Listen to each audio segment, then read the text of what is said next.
punk rock was always about redemption in some ways. We had a community in LA, you know, and we were about redemption. Like, you know, you could screw up in life, and if you put the effort in, you could come back into the community. You know, it was, you know, majority of my early crew, Warped guys, all had spent a little time in jail for stupid decisions, and a lot of them were, you know, selling meth at, you know, whatever, and did their time, and I gave them their chance, and that built a loyalty, giving a second chance to people.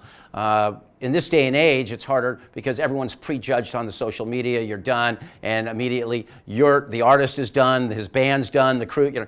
I don't believe in that. I believe that there are bad people that have to be weeded out in this world, and we tend to do that. We used to have ways that we were able to deal with that, and now we're all, you know, there's no sense of redemption. You know, everyone's so easy to judge, but I'm always about redemption.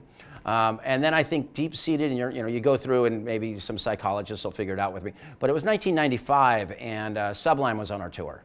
And Brad Nowell, as we all know, had a very serious problem. And I was close with Brad. You know, I have his first cassette demo tape somewhere, and our children are just 30 days apart, our first children. And we would talk about becoming parents and doing all these things when we were on the road. And then he died. You know, he died of an overdose. So I think deep in my mind, that knowledge that I wish I had now that I had then, and I don't know if I could have helped, but by everything I've learned and now being part of Music Cares and now deep into that community and understanding it, I wish I had those tools in 1995, but I was that production guy just out there trying to create something, and that's why I said there was no book written on how to do the Warped Tour. There was no one had done anything, you know, like that. I worked on Lollapalooza. I was the first stage manager, but that was, you know, a pattern to festivals. Headliner, opening acts, kind of moved down the road. Warped was its own entity.